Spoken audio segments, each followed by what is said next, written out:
Hello, what's up mga idol at bossing ko? Have a good day everyone. Magandang araw po sa inyong lahat.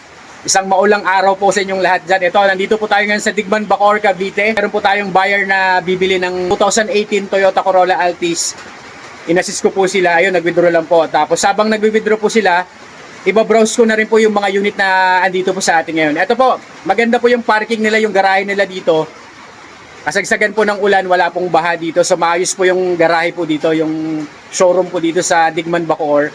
Safe po sa mga baha-baha to, mga bossing at idol ko. Kaya sa mga kababayan kong OFW dyan, shoutout po sa inyong lahat dyan. Sa mga kababayan kong taga Metro Manila, ingat po ang lahat. Sa mga lugar po na talagang inaabot po ng baha, mag-iingat po tayong lahat. Sa mga nagbabiyahe po dyan sa daan, ingat po. Alamin nyo na lang po yung mga daan na bahain para maging safe po yung mga sasakyan natin, mga bossing at idol ko. Iba-browse ko lang po lahat ng mga nanditong unit sa Digman, Bacoor para makita nyo po. Habang nag-withdraw yung buyer, iba-browse ko na po ito lahat para makita nyo na po yung mga unit na available pa po dito sa Digman, Bacoor, Cavite, mga bossing at idol ko.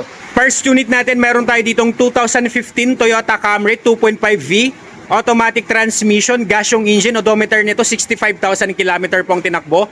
Price 598,000.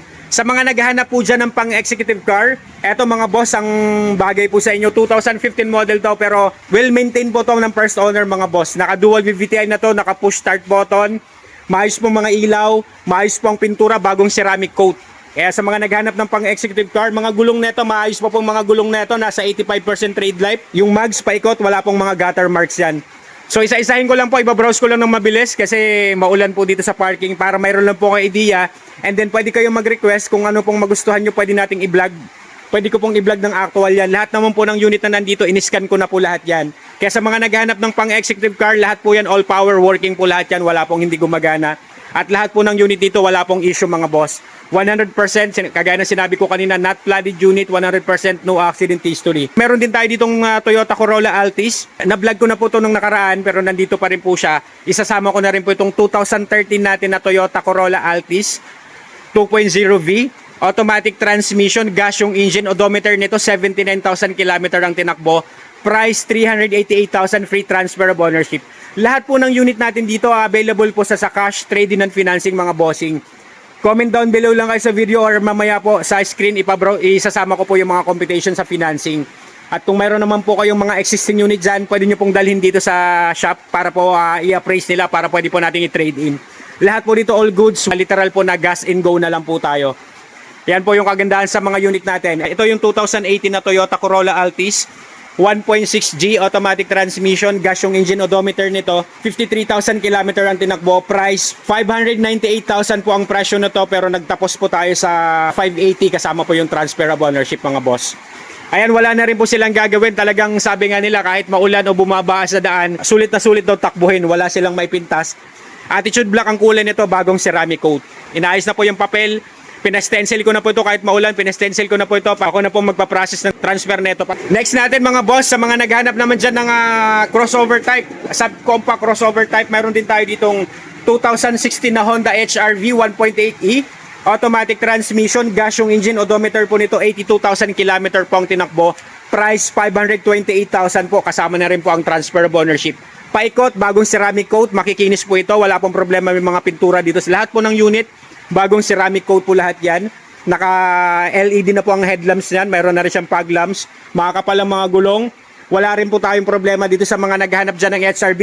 Lalong-lalo nga sa panahon ng tag-ulan. Medyo mataas po yung ground clearance nito versus sa mga sedan. Sulit na sulit din tutukuhanin mga boss. Sa 528,000 kasama na po ang transfer of ownership. Pwede rin po nating ipasok to ng financing mga bossing at idol ko. Lahat yan paikot mga boss. Andito po yung susi lahat. Actually yung iba na test drive ko na pero yung iba mamaya po pag tumilat nila yung ulan ite-test drive ko po lahat yan. So nandyan na po yung susi.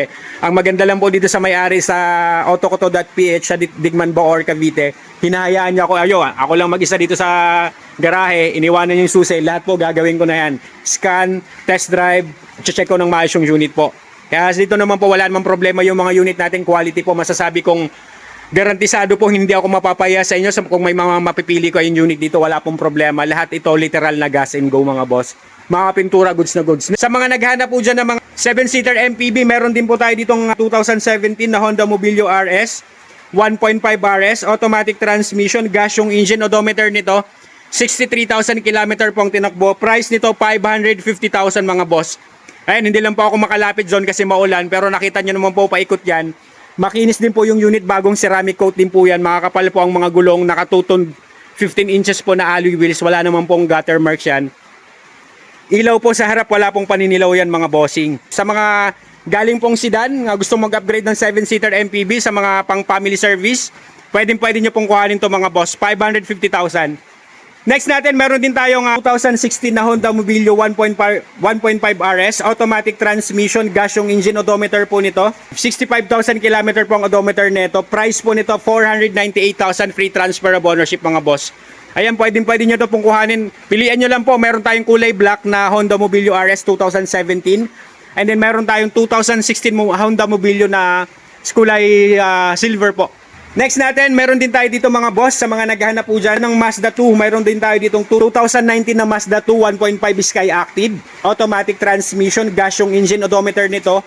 40,000 km ang tinakbo. Price 550,000. Ang linis po ng pagkapula, bagong ceramic coat din yan. Malilinis po yung mga ilaw, paikot, maayos ang pintura. Good running condition. Ready to use na po yan. Just gas and go na lang kayo dyan mga boss. Ayan, quality po yan. Wala po itong gas-gas, walang dent. Lahat po ng mga unit natin na nandito, makikinis po lahat yan. Lahat po ng unit natin, wala pong gas-gas, walang dent. Very presentable po yan. Ready for long drive na po yan. Kaya sa mga naghahanap po dyan ng second-hand cars, ayan, pili lang po kayo dito. Panoorin nyo po ito hanggang dulo. Kung mayroon po kayo magustuhan, comment down below sa video at pwede natin i-vlog ko po ng actual mga bossing. Ayan po yung gagawin natin. Kasi maulan po, iba-browse ko lang po yung mga available units dito. And then pag may napili kayo, pwede natin i-live. Pakita ko sa inyo, iscan natin ng actual, i-test drive natin. Paikot, bibidyohan po natin lahat yan mga bossing. Kasi hindi ko sila mailabas kasi pag nagbablog ako dito, dapat dito po sa harap. Hindi ko sila mailabas pa isa-isa gawa ng naulan mga bossing. Kaya nag-decide na lang muna ako na dito ko na lang muna sila i-browse para makita nyo po yung mga lahat ng unit na available dito sa Digman, Bacoor, Cavite. Buong buo rin yan mga boss, kahit yung conduction sticker, maayos po. Wala pong kupas sa mga pintura, makikinis po lahat yan. Next naman natin mga boss, sa mga naghahanap naman dyan ng Honda Civic, meron din po tayo ditong quality na Honda Civic mga boss. Meron tayo ditong 2018 na Honda Civic 1.8e. Push start button na po yan. Automatic transmission, gas yung engine odometer niyan. 54,000 km po ang tinakbo. Price 738,000. Free transfer of ownership. Kagwa po rin ng unit nito mga boss. May daytime running lights. Naka LED headlamps na rin yan mga boss. Mayroon na siyang fog lamps. Nakatuton 16 inches alloy wheels. Wala naman pong mga gutter marks yan mga boss. Ayan. Safe na safe naman po yung parking dito. Ayan. Meron na siyang rain gutter. Makinis din ito. Wala rin pong gas-gas, walang dent yan. Sa mga naghahanap dyan ng Honda Civic, sigaw-sigaw lang kayo mga boss. Pwede rin pong ipasok to ng financing. Ayan, 2018 model na Honda Civic, 738,000 mga bossing. Next natin, meron din tayo dito, itong na-reserve na po pala to sa financing. Itong 2019 natin na Suzuki Vitara 1.5 GLX mga boss. Na-reserve na yan. So, on process na po sa financing mga boss. Pero ang ganda rin ng kulay niyan. Panalo rin po yan. Sa mga naghahanap naman dyan ng SUV, 7-seater ang capacity po na SUV. Meron din po tayo ditong quality na 2016 Chevrolet Trailblazer 2.8 LTZ po mga boss. Automatic transmission, diesel yung engine odometer nito. 75,000 km ang tinakbo. Price 598,000 kasama na po ang transfer of ownership. Ayan mga boss, bagong ceramic coat din yan sa mga naghahanap dyan. Ito po, meron na siyang step board. Kagwa po mga gulong po nito, makakapal po. Mga gulong po nito, nasa 95% trade life, halos bago pa po ang mga gulong yan mga boss. Sa mga naghahanap dyan ng Chevrolet Trailblazer mga boss, makinis din to, paikot, ready for long drive. Ayan, nakita nyo rin yung conduction sticker yan, buong buo. Ayan mga bossing. Kahit maulan po natin, makikita nyo po para sa mga naghahanap ng sasakyan dyan, may idea na po kayo kung ano pong mga unit ang hahanapin nyo po. Ito po LTZ, ito po yung top of the line, pero may 4x4 yan, ito kasi 4x2 lang po.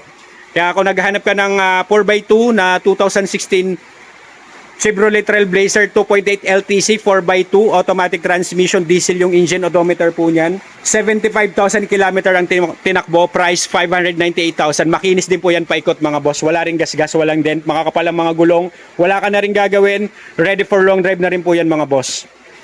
Ayan, naka-halogen headlamps po yan mga boss. May makikinis po yung mga ilaw yan, wala pong basag, wala pong paninilaw. Lahat po ng unit na nandito mga bossing, talagang wala na pong issue yan. Ito po ang kagandahan dito sa autokoto.ph mga boss. Talagang yung mga unit talagang bago po nila ibenta, bago ko talaga i-vlog, wala na akong ano, talagang pag pupunta ako dito, may i-check ako na medyo may kino-concern ako na ano, ginagawa naman po nila agad. Pero ngayon, dahil sa sobrang maano ako mag-check, talagang masasabi kong lahat po ito talagang ina-attend. Tsaka hindi sila kumukuha ng mga unit na mga balugbog o mga bugbog na po. Hindi po sila kumukuha ng gano'n. Mataas po, maganda po yung standard ng quality nila dito. Hindi sila kumukuha kahit mababa yung year model, pero ang pinipili po nila talagang maayos.